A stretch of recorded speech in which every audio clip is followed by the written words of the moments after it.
여러분 안녕하십니까. 835 정보센터 김현선입니다. 오늘 새벽부터 우리 지역에도 눈이 내리고 있습니다. 많은 양은 아닐 것이라는 예보입니다만은 곳곳에 눈이 쌓이면서 길이 좀 미끄럽습니다. 눈길 조심하셔야겠습니다. 총선과 대선을 앞두고서 설 민심에 정치권은 촉각을 곤두세우고 있습니다. 정치권에 대한 불신과 어려운 경제 여건으로 민심이 바닥에 떨어졌다라는 게 정치권의 공통적인 분석인데요. 외환 위기 때보다 더 심각한 경제 불황, 체감 경기로 민심이 약화됐다는 것이 정치권의 한 목소리입니다. 현재의 정치권의 쇄신과 통합 등의 변화의 움직임이 과연 싸늘한 민심을 되돌릴 수 있을지 관심이 모아지고 있습니다. 오늘 835 정보센터 각 당이 바라보는 설 민심 그리고 총선 전략은 무엇인지 오늘은 한나라당 충남도당 김우현 위원장과 함께 말씀을 나누겠습니다. 김 의원님 안녕하십니까? 네, 안녕하십니까? 예. 설 명절, 많은 민심을 들어보셨을 텐데요. 네. 김 의원님께서 생각하시는 설 민심 어떻게 보고 계십니까? 네, 정말 한마디로 더 제가 생각했던 것보다 심각한 것 같습니다. 예. 이러한 정치 문제에 대한 불신, 또 어려운 경제 상황으로 인해 갖고 서민의 민심 이반 현상이 매우 심각한 것 같습니다.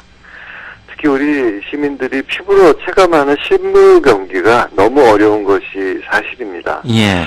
아무리 해외 의존도가 높은 우리나라의 특수성이라 하더라도 세계적인 또 경제 불황도 있죠. 이런 외부 변수를 감안한다 하더라도 올 경제 전망 역시 굉장히 밝지 않은 게 사실입니다. 이런 예. 문제들이 우리 서민들의 경제 불황에 아주 직격탄을 주고 있다는 것이 문제죠. 예. 물가 상승이라든지 전월세 문제, 가계부채, 보육비 부담 문제, 대학 등록금 부담, 또 청년 실업 문제 등 어떻게 보면 진짜 열거하기 어려울 정도의 예. 이런 난제들에 대해서 정말 굉장한 고민을 하고 세심한 대책 마련하기 위해서 이 정치권과 정부가 다각도로 고민을 하고는 있습니다. 예.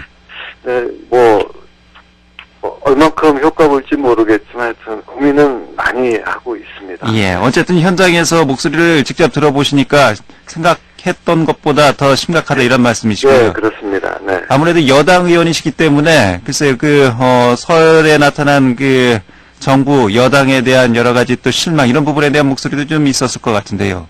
네, 맞습니다. 네, 많은 분들이 기존 정치권에 대해서 아주 냉혹하게 비판을 해주시는 말씀을 많이 들었습니다. 예.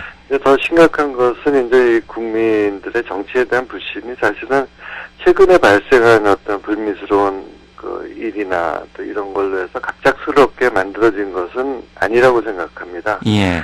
그동안 정치권 전체를 보는 전체가 이제 국민을 바라보지 않고 어떻게 보면 정치를 위한 정치만을 해오지 않았나 하는 반성이 여야를 떠나서 꼭 필요한 시기라고 저는 생각합니다. 예. 더 큰 문제는 예. 이러한 기존 정치권에 대한 국민의 불신이 계속된다면은 앞으로 더 큰 국가적 위기를 맞게 될지도 모른다는 점입니다.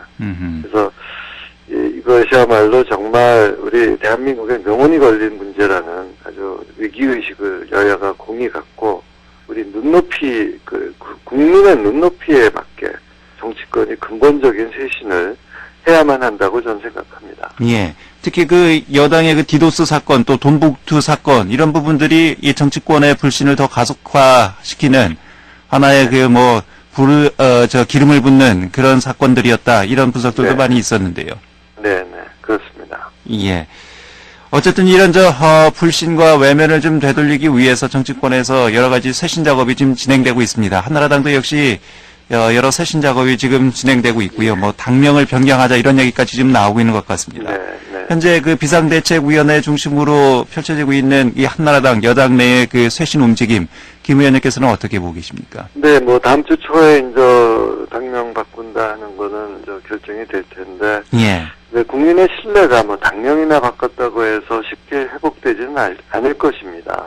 보다 작지만 기본에 충실하고 또 원칙과 신뢰를 차곡차곡 쌓아가야만 한다고 생각합니다. 한나라당 비대위가 기존 정치권에 대한 국민의 불신을 불식할 수 있는 쇄신 작업을 현재 심각하게 아주 진행 중에 있는 건 사실입니다. 예. 또 그 쇄신의 제1 목표로 삼는 것이 바로 국민의 눈높이에서 국민들의 삶과 동떨어져 있는 정치를 국민의 피부에 와닿는 정치로 바꾸자는 것입니다. 옛말에도 그런 말이 있지 않습니까? 해 뜨기 전 새벽이 가장 춥고 어둡다고. 지금이 예. 그 새로운 가치와 그 희망의 정치를 잉태하기 위한 그 새벽이 아닌가 싶습니다. 국민들의 어려움을 진정으로 헤아리고 따뜻하게 보듬는 새로운 정치로 거듭날 수 있도록 최선을 다하고 있습니다. 예. 당명 변경과 관련해서는 당내에서도 여러 좀 이견이 있는 것 같습니다. 김 의원님께서는 당면 변경에 대해서는 어떻게 생각하십니까? 이제 변화해야 된다는 여론이 커서 변화하는 걸로 결정이 됐습니다. 1차적으로. 예. 당면 변경에 대해서는 찬성하시는 입장이십니까? 저도 찬성하는 입장입니다. 예. 그리고 아무래도 이 쇄신의 중심에는 인적 쇄신, 그러니까 물갈이를 통해서 좀 변화를 꾀하겠다, 이런 부분에 지금 초점이 맞춰져 있는 것 같습니다. 그래서 네. 지금 현역 의원의 25%를 교체하겠다, 이런 안도 지금 나오고 있는 것 같고요. 네. 출처가 불분명하지만은 뭐 살생부다 해서 또 공천 그 탈락 예상자에 대한 명단이 지금 나돌고 있는 것 같습니다. 네, 그렇습니다. 예, 이 부분은 어떻게 보십니까? 되게 이제 국민의 목소리는 사실 한나라당이 그동안 보여준 실망감과 함께 또 집권 여당으로서의 역할 또한 또 바라는 것도 사실입니다. 예. 원칙과 신뢰를 알아서는 정치를 주문해야 된다. 주문하고 또 새로운 인물에 대한 기대감 또한 높은 것 또한 사실입니다. 하지만 국민을 위한 정치 개혁이 단지 구호로 끝내지 않기 위해서는 저희 당 스스로가 뼈를 깎는 고통을 감수해야만 한다고 생각합니다. 쇄신과 변화에는 반발이 늘 있기 마련입니다. 그러나 쇄신의 그 방향이 국민의 뜻에 부합한다면 쇄신의 대상에는 그 어떠한 예외도 없어야 된다고 생각합니다. 예. 원칙과 신뢰가 바로 서는 정치를 조문하는 목소리에 이러한 기대감 또한 담겨 있다고 생각합니다. 예. 모든 기득권을 내려놔야 된다, 이런 말씀으로 그렇죠. 지금 네네. 해석이 되는 것 같습니다만은 네. 이 기득권이라는 것이 아무래도 현역 의원들이 많이 가지고 있을 수밖에 없지 않겠습니까? 그렇죠. 예. 예. 이런 부분들에 있어서 이 전체적인 이제 공천 과정이라든지 아니면은 쇄신 움직임과 관련해서 글쎄요, 이 현역 의원들이 얼마나 양보할 것이냐, 또 얼마나 물러날 것이냐, 이런 부분에 대해서도 양보보다도 예. 아까 말씀드린 대로 그 쇄신의 대상에는 그 어떠한 예외도 없다 한다는 그러한 원칙에는 예. 다 공감을 하고 계시다. 하고 있다. 네. 예, 이런 말씀이시고요. 이제 지역적 차원으로 보면은 현재 내년 올해 4월에 있을 총선과 관련해서요. 네. 한나라당은 지금 현재 충남에서는 한석밖에 없기 때문에 네. 한나라당 입장에서는 얼마나 지지세를 더 확보하느냐, 이런 부분이 이제 숙제로 남아 있을 것 같습니다. 네. 이 부분과 관련해서 충남도당 위원장으로서 어떤 생각, 그리고 또 전략을 지금 생각하고 계신지요? 예, 지금 여러 언론들이 이제 각종 여론조사한 결과가 많습니다. 예. 네. 현 상황에서는 어떤 누구도 결과를 섣불리 예측하기는 어렵지 않을까 생각됩니다.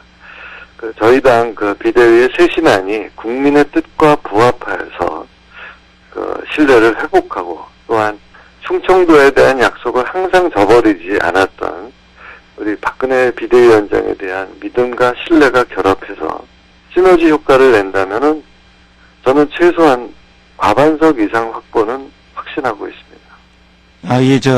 대전 충남 지역에서요? 예. 전체적으로 말씀하시는 겁니까? 아니면? 저는 충남 지역만 말씀드립니다. 충남 지역에서 말씀하시는 거고요. 예. 그렇다면 이제 충남 지역에서 어떤 인사들이 이 총선에 출마할 것이냐, 이 부분도 이제 중요하지 않겠습니까? 네. 공천과도 관련된 부분일 텐데요. 네. 김 의원님께서 생각하시는 총선에 출마할 수 있는 한나라당 인사의 자격이라든지 경쟁 요건, 이런 부분들은 어떻게 보십니까? 사실 그동안 한나라당이 충남 대전에서는 한석밖에 없을 정도로 척박한 환경임은 사실입니다. 예. 그리고 아직 한나라당이 어떤 쇄신안이 구체적으로 나오지 않은 상태이기 때문에 실제로 이 한나라당 쪽의 성향을 갖고 있는 사람들 중에서도 상당히 지금 좀 망설이고 관찰기라고 할까요? 예. 관망하고 있는 이런 걸 저는 참 많이 느끼고 있습니다. 예. 사실 뜻은 같이 하면서도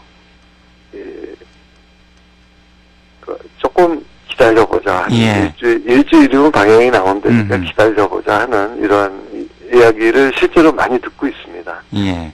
일단 이제 중앙당이 큰 그림을 그려야만 그 네, 속에서 이제 그렇죠. 지역에서 여러 네. 이 세부적인 움직임들이 있을 것이다 이런 말씀이시고요. 그렇습니다. 네. 예, 알겠습니다.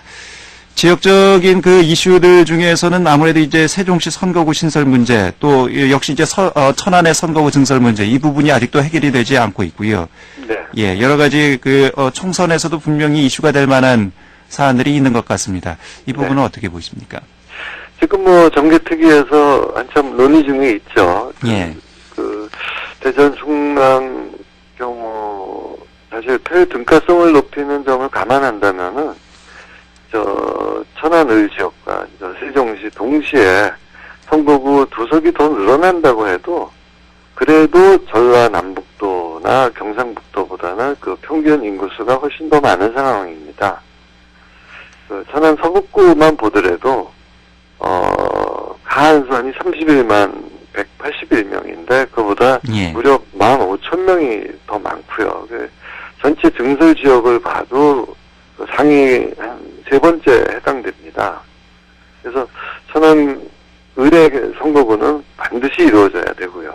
예. 세종시 또한 이 특별자치시로 신설 문제는 천안 분구 문제는 전혀 다른 개념으로 별개로 논의돼야 된다고 생각합니다. 예. 세종시의 선거구 신설 문제 때문에 천안이 또 어떠한 영향을 받아서 안 된다는 게 저의 생각이고요. 예. 이런 것은 또 세종시가 갖는 어떤 특수성 때문에 어떤 특례 조항이 꼭 좀 적용이 돼야 된다 하는 예. 거. 그리고 선거구 증설과 통합은 과거를 보면 어떤 각 당의 당리당략 이렇게에 의해서 좌우됐는데 이번에는 철저하게 법에 정해진 기준과 원칙에 따라 공평하게 이루어져야만 한다고 생각합니다. 예. 그래야 국민들로부터 그런 신뢰와 호응을 받을 수 있다고 저는 믿고 있습니다. 예. 알겠습니다. 오늘 말씀 여기까지 듣습니다. 고맙습니다. 네, 감사합니다. 예. 한나라당 충남도당 김우현 위원장이었습니다.